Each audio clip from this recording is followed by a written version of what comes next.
quando ele saiu, né, do hospital, ele teve muitas complicações, né, no hospital, durante o período que ele ficou internado. Então, quando ele saiu, foi uma vitória, né? Foi um renascimento, foi uma oportunidade que Deus estava dando. Tudo aquilo precisava ser comemorado, né? Era 2016, a gente precisava gritar, explodir de alegria de ter entrado na faculdade, ter recolhido tudo isso. Tantas coisas que estavam acontecendo e a gente viu um merecimento ali e a gente decidiu fazer a minha festa de 40 anos. Pra quem não sabe, eu faço aniversário no dia 29 de abril. O Sandro fazia no dia 26 de abril. E o nosso primeiro filho nasceu no dia 27 de abril. Eram 3 festas que seriam comemoradas. 26 o Sandro, 27 o André e eu 29. Então fizemos uma big de uma festa merecedora, assim, de aplausos, que foi uma festa incrível. Só quem foi é que pode contar realmente tudo que aconteceu naquela festa. Não me convidou. Desde 2010, eu vim observando algumas coisas no meu relacionamento. Algumas coisas que não me deixavam feliz. Não é eu viver a vida do outro, né? Eu preciso ter a minha vida. E quando eu falava pra ele que eu queria ter a minha vida, voltar ao meu estudo, foi quando eu voltei em 2010, eu voltei pro Senai, né? Então, houve muitos conflitos ali. E dali eu comecei a perceber que ele não queria essa minha liberdade. Ele não aceitava, na verdade, essa minha liberdade de ter uma vida. Pra mim, sempre o casamento é uma via de mão dupla. E o meu, nesse momento, estava sendo uma via de mão única. Baseado em fatos de vida do dia a dia, eu achei melhor pedir a separação. Eu achei que seria um momento em que eu precisava tomar um novo caminho da minha vida, independente dele ser pai dos meus filhos, de eu ter convivido com ele durante tanto tempo, mas eu precisava cuidar de mim, cuidar dos meus sonhos. E por esses momentos, quando a gente entra na faculdade, a gente tem grandes oportunidades, a gente conhece grandes pessoas, grandes mestres. Eu conheci uma pessoa que fez com que eu pensasse muito sobre a minha vida. E eu passei a ver a vida com os olhos diferentes. E eu achava que aquilo que eu estava vivendo não era bom nem para mim e nem para um Sandro. Porque a gente estava, na verdade, empurrando uma relação que já estava desgastada pelo tempo. Eu via que ele poderia ter uma oportunidade, assim como eu também poderia ter uma oportunidade de ser feliz. Então, nesse momento, eu pedi a separação. Pra quem não sabe, tudo que eu falo acontece porque eu corro atrás. Eu sou uma pessoa muito objetiva naquilo que eu quero e eu corro atrás dos meus sonhos. E eu participava da Casa Cor desde então. Quando eu estava no Carlos de Campos, já tinha a Casa Cor. Eu estava no Carlos de Campos em 2016. Então, olha aí quanto tempo já existia a Casa Cor. Ela foi crescendo, né? Pra quem não sabe, Casa Cor, podemos dizer, é um desfile de coisas novas que estão entrando no mercado de obra. Por exemplo, um revestimento novo, um conceito novo de moradia, peças exclusivas da Deca, da Ducol. Todas as empresas que participavam desse evento participam até hoje, porque ainda existe. Aqui na América Latina, ele é um dos maiores eventos que tem de arquitetura e urbanismo. Então eu não poderia estar fora de lá. Eu precisava fazer parte de tudo aquilo de alguma forma. Então eu fui buscar, claro que com estudo, né? Perguntamos, analisamos se fazia realmente parte do meu TG, falar sobre a sustentabilidade dentro da Casa Cor. Como que era o processo da sustentabilidade lá? Que já existia uma empresa que fazia todo esse setoramento dentro da Casa Cor. E aí eu consegui, através de estágio, de estar lá, de falar sobre a Casa Cor e muito mais do que isso, vivenciar tudo aquilo que é a Casa Cor. Isso para mim engrandeceu assim muito como profissional. Eu cresci muito, podendo falar de todas as coisas que eu aprendi ali. Eu recebi nota, foi 9,5 na entrega do meu TG sobre a sustentabilidade na Casa Cor. Eu e os meus amigos. Um momento em 2014 muito importante da minha vida também, da minha história, foi ter feito parte de algumas páginas de revistas, que foi com o apoio do diretor do Senai, Orlando Ferraiolo, o senhor Abílio Weber, que me indicou para que fizesse entrevista, né, mulheres no mercado de obra, e a partir dali eu comecei a sair em algumas revistas. E isso para mim abriu portas assim incríveis. Uma das entrevistas que eu fiz com a Mônica Vodevogue, que ela era do programa da Globo, Saia Justa, que eu fui, na verdade, homenageada no Dia Internacional Nacional da Mulher, foi um evento que teve no Clube Espere, acho que chama. E foi super marcante para mim, e eu falei no palco para mais de 1.000 mulheres que estavam lá, quase 2.000 mulheres participaram do evento, sobre aquele momento de estar na obra, né, de fazer a diferença por ser mulher e dos desafios também, né, que eu passava sendo uma mulher, né, no setor de obras. Isso para mim foi muito gratificante, eu guardo isso assim no meu coração e foi uma coisa que me ajudou bastante, me abriu muitas portas. E eu agradeço imensamente pelo professor, né, instrutor e educador, o senhor Abílio. Eu conheci a Amanda Marques, e ela tá sempre, né, falando, eu tenho muito orgulho de você, você tá crescendo. E isso eu falo que graças a ela, porque ela me fez enxergar também muitas coisas, ela foi minha mentora. Eu a conheci através do YouTube, se eu não me engano, em que ela fazia, né, as aulas dela sobre decoração, e ela falava de uns tópicos bem bacana, né, que ajudava a gente aí a complementar tudo aquilo que você sabe. Eu participei de algumas aulas dela, que era gratuita, até que ela fez um evento aqui em São Paulo. Eu lembro que o evento era caro, eu ainda tava naquela posição de pedir as coisas pro marido. E você sabe, né? Pedir as coisas pro marido é difícil. Ainda mais quando é uma coisa que ele vai falar, nossa, mas é só pra ir ver uma pessoa que você vai gastar tudo isso. Eu lembro que era um valor alto e aí eu consegui uma pessoa que tinha os convites que estavam sendo divulgados de forma promocional e eu fui nesse evento. Gente, um evento maravilhoso. Um evento que transformou minha cabeça, assim. Foi um final de semana, chuvoso aqui em São Paulo, um dia de frio. E nesse evento eu conheci muitas pessoas ilustres que hoje eu tenho como parceiros de profissão. Pessoas também que me fizeram ir para um outro patamar da minha vida. Jober Chaves, uma pessoa excelente, e uma pessoinha que eu adoro, que é o Alex brasileiro. A Rafa estava grávida do João e ele estava aqui em São Paulo nesse evento que ele foi convidado para falar de obras. E aí eu me vi muito nas histórias que ele contava sobre os problemas de obras que eu tive. Tudo veio se encaixar. Eu falei, gente, preciso falar com ele no final da obra, no final da palestra, eu preciso falar com ele. E eu fui, falei, me apresentei, falei que era mestre de obras e que eu passava por muitas situações bem semelhantes a que ele comentou. E aí ele me apresentou o Bora na Obra. E a partir dali eu entrei para a família Bora, na que eu estou até hoje. É muito verdade aquilo que eles falam, que eles mencionam. Para você estar em algum lugar, você precisa estar sendo direcionado por alguém, você precisa estar com pessoas que estão em outro nível. E isso faz toda a diferença, gente. É um investimento em você e isso te leva a chegar em coisas que você jamais poderia imaginar. Falar de perdas é muito difícil, principalmente quando a perda está relacionada a uma pessoa na qual você conviveu durante 28 anos. Antes de falar dessa perda, eu vou falar da minha formatura, porque também era um momento tão esperado. E tudo aconteceu em questão de uma semana. Eu fui do meu momento auge de alegria para o meu momento mais triste da minha vida. A formatura era tudo aquilo que eu esperava, era uma conquista, era um mérito. A minha família estava lá. Eu providenciei este anel. Ele está escrito aqui, ó. Tecnólogo. O Sandro estava internado nessa época, ele já vinha de uma segunda internação. A minha formatura estava programada, então não tinha como adiar. O mês de março foi um mês de muitas coisas na minha vida, né? Antes do Sandro internar, eu havia comentado com ele que eu queria uma aliança de formatura, mas que eu já havia visto o preço que estava caro. E aí comentei com ele que no decorrer da nossa vida, ele me dava presentes e esses presentes eram uns anéis de ouro. Ele me deu um que eu guardei como recordação, eu não tive coragem, né, de me desfazer. Mas havia uma aliança que era a primeira aliança do nosso casamento, né, a minha e a dele. E ele não usava aliança. Então ele falou que eu poderia pegar essa aliança dele, junto com a minha, ir num Orivos e mandar fazer um anel de formatura. Então foi o que eu fiz. Eu fui numa loja, mas aí eu fui numa loja, um shopping, uma loja de nome, né? Porque eu tenho medo de entregar essas coisas, né? Num Orivos e de repente ele fica com o seu ouro e te entrega qualquer coisa, né? Então eu fui numa loja no shopping, em que fazia o mesmo processo. E eu me recordo que eu mandei fazer e uns 3 dias antes da minha formatura, eu passei no shopping. Foi um dia muito difícil para mim. Eu tenho algumas revelações em sonho, alguns dons que Deus me deu, e quando é Deus que dá, a gente não pergunta por quê, né? A gente só vivencia. E eu havia sonhado com o Sandro nesse dia, e eu havia sonhado que ele tinha vindo em casa, ele tinha pego uma mala e que ele estava se despedindo de mim.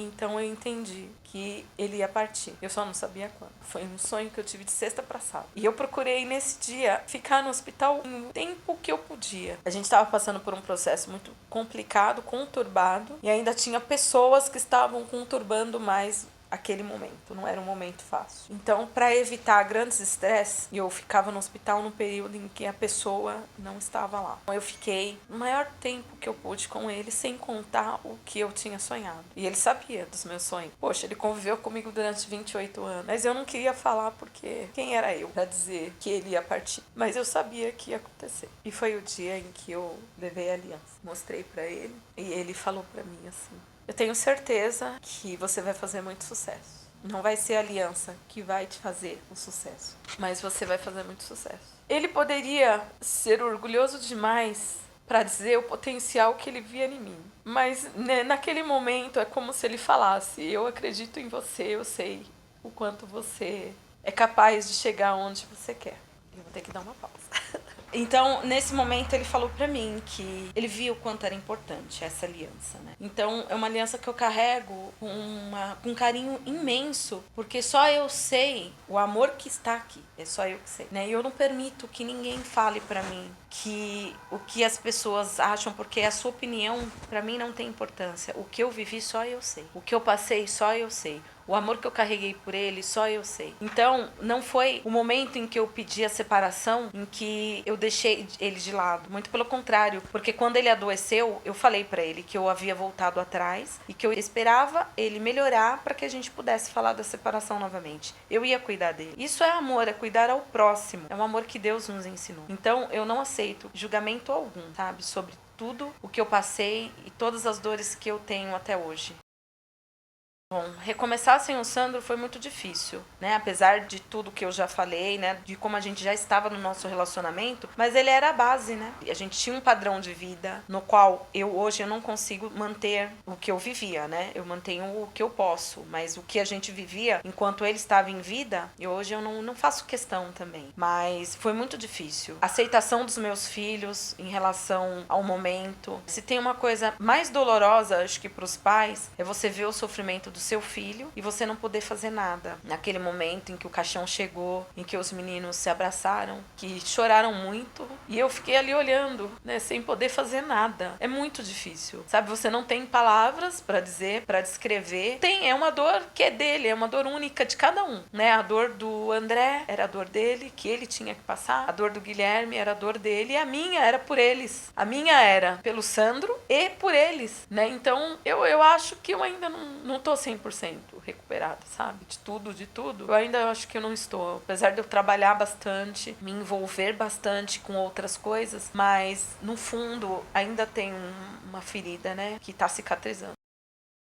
Rosângela, Severinas do Brasil, né? Ela já tinha todo um planejamento sobre a empresa dela, só que ela não tinha mão de obra e eu tinha mão de obra. Então nós resolvemos nos unir parcialmente, não em sociedade, para fazer essa junção. Ela tinha os clientes e eu tinha mão de obra. Então a partir de então nós começamos a trabalhar juntas. Fizemos a primeira reforma do Buda, uma reforma em meio à pandemia, né? Loucura total, todo mundo parando, todas as lojas fechando e a gente trabalhando, né? Foi bem complicado, tivemos processo de Covid dentro da equipe, enfim, mas conseguimos entender como é o sistema Buda de trabalho, uma empresa que foi trazida de fora para um conceito aqui no Brasil, muito interessante, mas um processo ainda um pouco complicado em questão de gerenciamento de obras para esse tipo de coisas. O tipo de serviço que eles trabalham, né? Então, teria que ser uma obra rápida em pouco tempo, né? Então, isso é bem desgastante. Mas conseguimos, passamos por essa prova do Buda Ibirapuera. O nosso próximo, isso foi em 2020. O próximo Buda foi em agosto de 2020 também, que foi Buda Perdizes, do qual também entregamos aí ao projeto. Depois fizemos o próximo Buda em março de 2021, que foi o Buda Leopoldina. É muito satisfatório quando a gente vê o nosso resultado lá, né, a obra feita, concluída, mas um pouco desgastante emocionalmente. Mas é um aprendizado muito grande. Bom, falar de oportunidades. Gente, oportunidade é tudo aquilo que a gente olha, foca e fala, é isso aí, vai ser bom pra mim. Rachel, eu a conheci assim. E aí fui estudar um pouquinho mais sobre ela, conhecer um pouquinho mais sobre essa mulher maravilhosa. E aí fiquei sabendo que ela era a primeira CEO brasileira negra. Isso me encantou, me encheu os olhos, porque a história dela é uma história comum, criada no Grajaú, que chegou aonde ela chegou. Isso me fez enxergar nela, é isso, é disso que eu falo, de pessoas assim, simples, que vieram de lá, que sacrificaram, que estão lá por mérito. Ela não chegou lá porque ela pagou alguém, não, por mérito, por estudo, pela boa vontade, pela resiliência, porque somos pretos, porque tudo é muito mais difícil. Você pode acreditar que não, mas é. As portas não se abrem pra gente como se abrem pra um branquinho. A gente precisa fazer muito mais pra ser visto. Nosso esforço ele tem que ser muito grande e ele tem que ser com valor.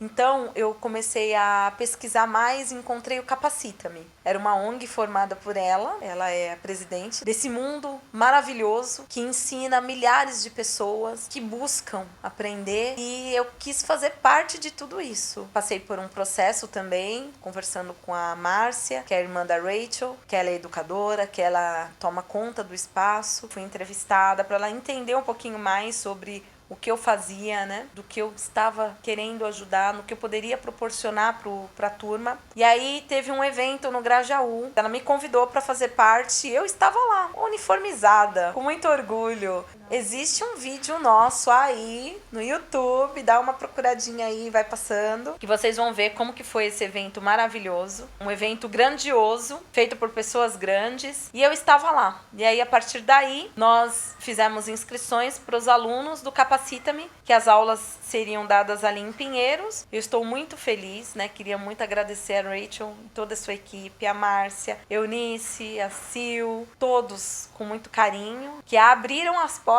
para que eu estivesse lá, né? Recíproco, o meu carinho por vocês e a minha admiração por todos vocês que fazem com muito amor que isso tudo aconteça. Não estava no script, mas eu coloquei, porque eu falei que ia falar de pessoas que fazem parte da minha vida. A Camila. Pode começar a chorar, Camila. Ai, pega o lencinho, pode chorar, eu sei que você vai chorar. Eu tenho certeza que, da mesma forma que eu entrei na vida da Camila, trazendo boas coisas, ela também tem me proporcionado maravilhosas coisas. A gente se conheceu quando eu estava lá naquela loja de papel de parede, em 2014 para 2015, e ela entrou como vendedora e eu passei a ensiná-la como que fazia a venda de papel de parede. E a partir dali se criava uma nova amizade, de respeito, uma amizade sincera, do que é o verdadeiro teor da amizade. Eu quero o melhor para você. É isso que ela deseja para mim, assim como eu desejo para ela. Eu vi o crescimento da Camila, passou por muitos problemas. Ela tinha decidido viver com uma pessoa da qual a família não aceitava por ser evangélica, e ela decidiu viver com uma outra Camila, que eu aplaudo para quem tem a coragem de falar isso. Porque, gente, não é fácil. Quando você se assume, não é fácil. Ainda mais quando você se assume e a família está contra você, eu acho que dobra o problema, sabe? Eu acho que dobra a dificuldade. Ó, tiro meu chapéu pra Camila por tudo que ela fez. Ela é uma grande mulher, só que ela não sabe disso ainda. Ela é uma mulher que impulsiona as outras pessoas, não é por menos que hoje ela tá aí, ó, por trás de grandes empresas que estão crescendo. Ela fica escondidinha, sabe, gente? Ela fica por detrás dos bastidores.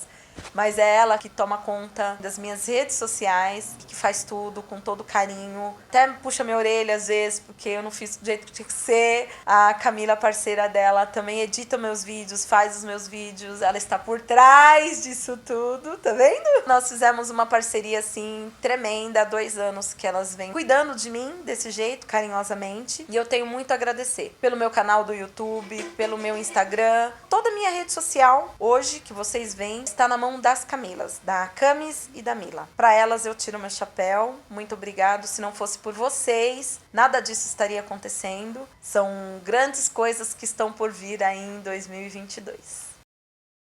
Eu estarei num livro de um amigo meu, é o Robson Silva, que foi meu coaching durante um período pós-luto, que fez muito sentido para mim estar com ele. E ele me convidou para que eu participasse do livro dele, que vai ser agora em 2022 lançado. Mas já era um plano para 2022 ter um livro falando um pouquinho mais da história da minha vida, das minhas obras, das minhas conquistas. E eu acho que tudo isso que eu contei aqui, esse resumão que eu fiz aqui, vai estar nessas páginas, com certeza. E muitas outras coisas que eu também não falei, eu acredito que eu vou colocar para apimentar mais um pouquinho, vou deixar vocês mais curiosos. Então, em breve, os meus livros estarão nas melhores livrarias de São Paulo. Esse é o meu planejamento para 2022. 2 horas aí eu falando um pouquinho mais sobre a minha vida, você entrando na minha intimidade, porque eu permiti. Não é apenas falar só de obra, vocês precisam conhecer quem é a pessoa que está lá do outro lado falando de obras. Então eu queria agradecer a você, por último lugar, porque também fez parte da minha vida, porque está aí vendo tudo aquilo que eu mencionei, toda a minha vida que acabou virando um livro aberto aqui. Agradecer de coração, tá? Para aquelas pessoas que me desejarem tudo de bom, eu desejo em dobro para você. Para aquelas que também não desejarem, não tem problema nenhum, né? Deus sabe de todas as coisas. Então é com muito carinho, né, que eu deixo um grande abraço a todos vocês. Se tiverem dúvida, questionamento, perguntas, curiosidade, basta deixar aí, escrito aí, ó, embaixo, que as meninas vão me passar e com muito carinho eu vou responder. É muito importante isso, tá, gente? Todas as respostas que existem no YouTube, em qualquer local das minhas redes sociais, eu sou a responsável pela resposta. Elas apenas me mencionam que tem, né, uma pessoa fazendo pergunta e eu respondo. Então, fiquem aí abertos e à vontade para fazer a pergunta que vocês quiserem, que eu respondo.